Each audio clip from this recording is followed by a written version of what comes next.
Terceira palavra, Zacarias capítulo 4, versículo 10.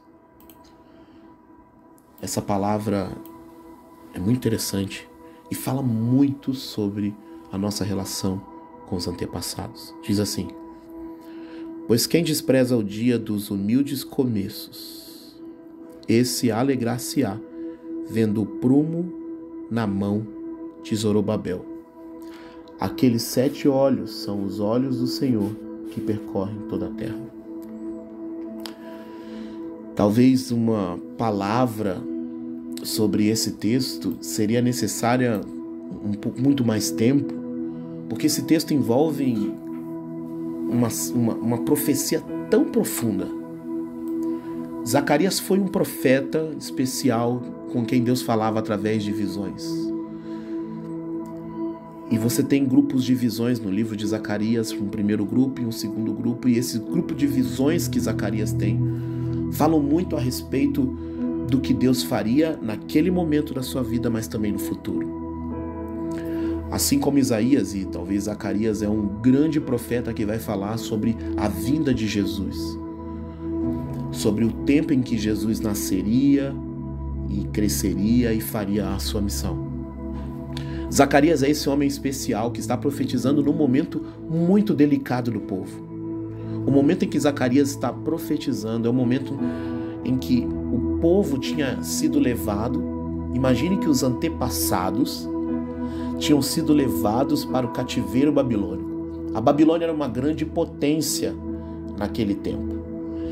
E o povo judeu havia sido levado, preso para dentro da Babilônia. Primeiro porque Deus permitiu e tinha um propósito. E segundo porque o povo babilônico era uma potência. E ele de fato fazia isso com algumas nações e levava as nações para que elas vivessem ali na sua terra e criassem, e fossem seus servos. Algo muito semelhante que o povo judeu viveu no Egito, exceto que no Egito eles foram direcionados a estar lá, foram morar no Egito por causa de José, que já estava no Egito. Bem, a Babilônia era uma grande nação, assim como o Egito. E essa nação da Babilônia levou os antepassados desse povo. Mas depois de muitos anos no cativeiro babilônico, em 536 a.C., eles voltam. Milhares de pessoas voltam do cativeiro babilônico, sobre o reinado de Ciro, que permitiu que o povo voltasse. Isso por quê? Porque Deus tinha um propósito. Deus queria o seu povo em sua própria terra. Era uma promessa. Esse povo então volta para a terra. E você vai, não sei, para aqueles que conhecem a Bíblia, ou para você que não conhece, isso vai ser uma curiosidade.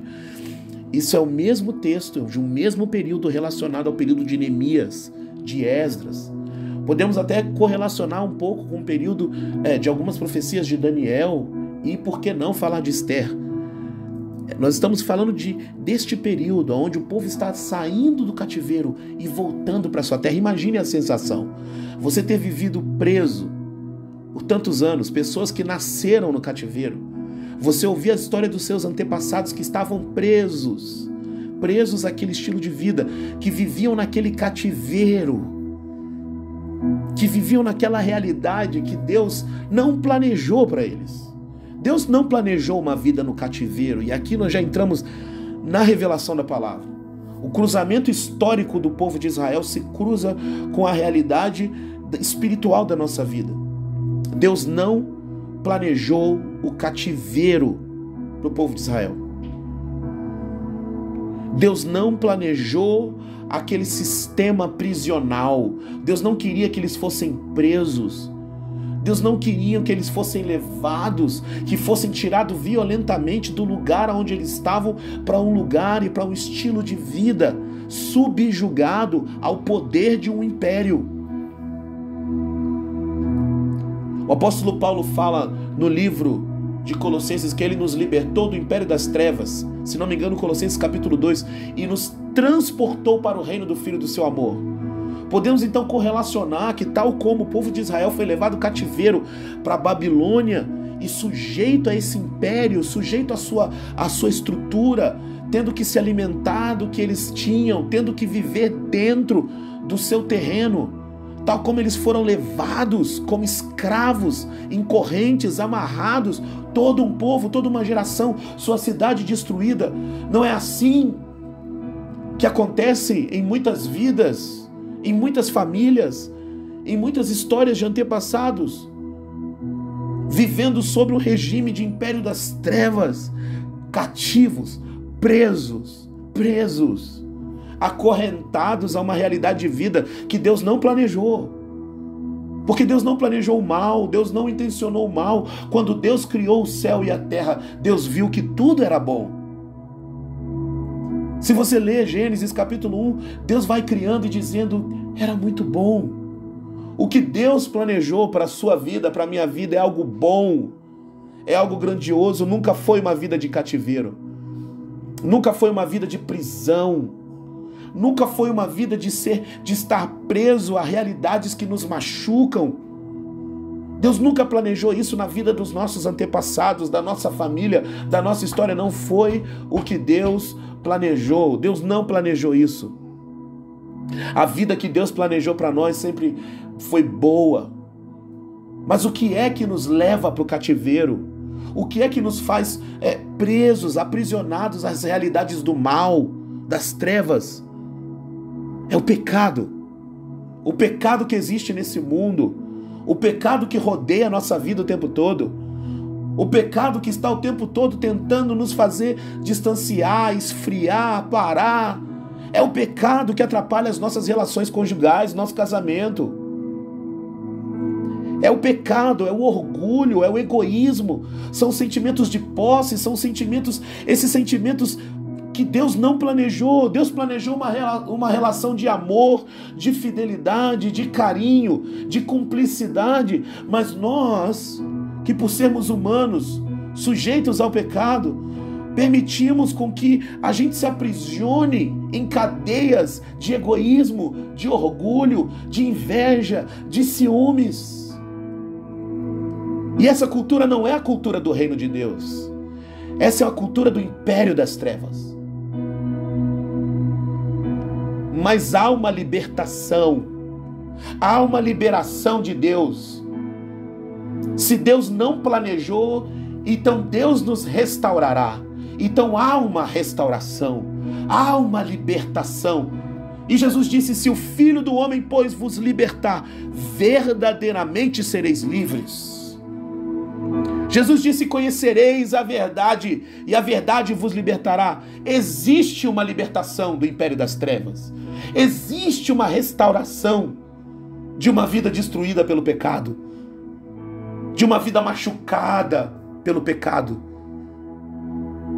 Porque nem sempre são os meus pecados que me ferem. Às vezes são os pecados do outro. Os pecados do outro me ferem, me machucam. E estamos cercados com essa realidade. Muitas vezes estamos sendo feridos pelos nossos próprios pecados, sim. Mas às vezes é o outro que nos machuca. Porque o outro está aprisionado. O outro está vivendo debaixo de um cativeiro. Mas há uma restauração. Deus trouxe o povo de volta. Deus trouxe o povo para a sua terra. E quando Deus trouxe o povo para a sua terra, o que tinha lá? Se você ler os primeiros capítulos do livro de Neemias, os muros estavam destruídos, as portas assoladas. Quando Deus nos restaura, nos liberta de uma história antiga, de uma história de pecado, de uma história de tragédias, de maldade, quando Deus nos traz daquela realidade de prisão ao império das trevas e da maldade e nos traz para uma nova realidade, as coisas não vão estar como a gente gostaria que elas estivessem. Talvez a sua vida hoje seja uma vida que não está do jeito que você gostaria. E talvez você culpe os seus antepassados por isso. A culpa foi do meu pai, foi da minha mãe. Nunca me ensinaram nada. Nunca me ensinaram sobre educação financeira, nunca me ensinaram sobre guardar dinheiro, nunca me ensinaram... Ora, eu sou um exemplo disso. Quantas vezes eu me queixei de que meu pai foi desorganizado com a sua vida financeira, nunca me ensinou sobre cuidado com o carro. E quantas vezes eu culpei meu pai? Culpei meu pai pela tragédia da minha vida, do início da minha vida, por não ter a estrutura do jeito que eu queria, por não ter as coisas no modo como eu queria. Olha a comida que eu como, olha a simplicidade. Eu queria ser herdeiro. Quem dera eu tivesse o pai do meu amigo. Quem não quer ser herdeiro hoje, hein? Quem não quer ser herdeiro? Herdeiro tá no hype, herdeiro tá na moda. A gente tá usando a palavra herdeiro porque herdeiro reflete que aquela pessoa teve um pai que construiu uma vida do jeito que ele queria e que ele não precisa ter esforços hoje porque a vida já tá linda. Mas a grande realidade é que nós estamos sujeitos a uma história de cativeiro e de prisão que os nossos antepassados viveram. Nós estamos sujeitos a essa história triste. E quando Deus nos restaura, quando Deus nos traz de volta, quando então nós acordamos para a vida e percebemos quem nós somos, os muros estão destruídos, as portas estão quebradas. A realidade da vida que eu tenho hoje, que foi construída pelos meus pais, não é a realidade que eu gostaria de ter e que eu vejo os outros tendo. Eu gostaria de ter uma vida melhor, uma realidade melhor, mas olha como está a minha vida, olha como eu comecei a minha vida. Então nós entramos na profecia de Zorobabel, na profecia de Zacarias, sobre Zorobabel. O povo voltou do cativeiro sob a liderança de Zorobabel e Josué. E quando eles voltam do cativeiro sobre essa liderança desses homens, aquela realidade destruída, é muito fácil a gente desprezar os pequenos começos, como os outros fazem. Olha como ele está começando, olha o que ele tem, ele não tem nada. Imagina o deboche, eles estão voltando do cativeiro agora?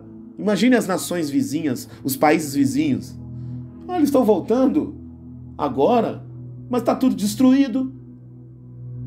Olha a realidade da vida dele agora. Olha a realidade que os antepassados deixaram para ele. Olha a realidade, coitado. O pai dele, a mãe dele eram nada. Estavam aprisionados debaixo do império das trevas. Não tinham história nenhuma. Ou simplesmente os pais deles eram pessoas simples, que não construíram nada. E olha só como é que é a vida dele. E aí Deus vem com uma palavra poderosa. Pois quem despreza o dia dos humildes começos, esse alegrar-se-á vendo o prumo na mão de Zorobabel. E ele começa dizendo, quem és tu, ó grande monte? Dizendo para o monte, né? Você é grande? Diante de Zorobabel, diante de mim, diante de você. Essa palavra é para mim e para você. Diante do Leonardo, diante do José, da Maria, diante da Cid, da Jéssica, diante do Tiago. Quem é você, grande monte? Diante dele, você será uma campina, uma planície. Você acha que você é grande? Você não será nada. Você não será nada. Porque ele colocará a pedra de remate, fundamento em meio às aclamações. As mãos de Zorobabel, olha o texto, lançaram os fundamentos dessa casa, no verso 9. Então não importa se a sua vida foi construída, se você não é herdeiro de nada, se aquilo que você herdou foi tragédia, se aquilo que você herdou foi simplicidade, se aquilo que você herdou foi pequeno comparado ao que os outros herdaram. Deus está dizendo, eu posso fazer algo grande, não importa o estado da sua vida, não importa o estado da sua alma, não importa o estado em que seus pais, que os seus antepassados te deixaram.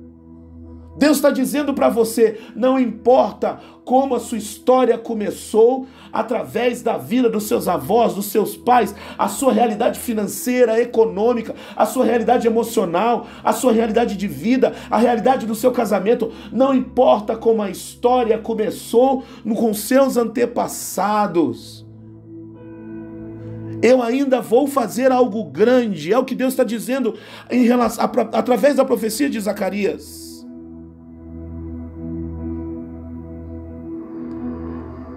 Quem está lançando o fundamento dessa casa é você.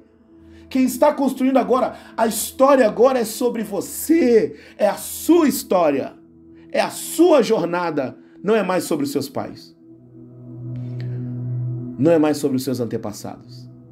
É sobre você. As mãos de Leonardo, as mãos de Tiago, as mãos de Jéssica, as mãos de Paula, de Paulo, de João, as mãos de Zé lançaram os fundamentos dessa casa. Elas mesmas a acabarão. Para que saibais que o Senhor dos Exércitos é quem me enviou. É Deus quem está falando isso. Deus está lançando fundamentos novos através da sua vida. Deus está criando novas possibilidades.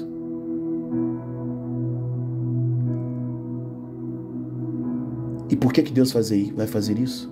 Pois quem despreza os pequenos começos vão se alegrar vendo o prumo, vendo o trabalho, vendo a medida, vendo aquilo que vai ser feito através das nossas mãos.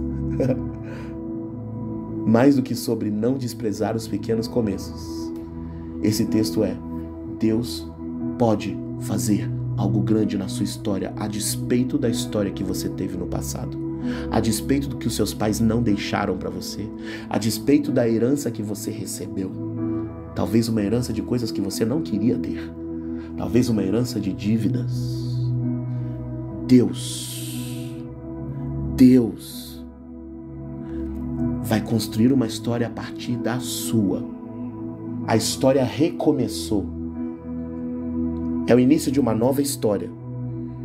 E com uma nova história, quem despreza os pequenos começos, aqueles que desprezaram, aqueles que olharam e disseram: ele não é herdeiro, ele não tem nada, ele não tem capacidade, ele não vai chegar em lugar nenhum. Aqueles que desprezam os pequenos começos vão se alegrar pela obra de Deus que será feita através da sua vida. Senhor Deus, que essa seja uma verdade na vida dessa pessoa. Não permita que elas desprezem a história das suas vidas e a oportunidade de reconstruírem essa história. Cuida delas, em nome de Jesus.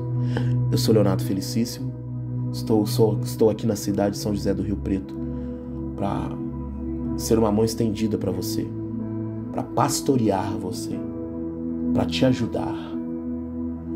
Você pode me procurar no Instagram como Léo Felicíssimo e nós estamos abertos para te receber e para orar por você.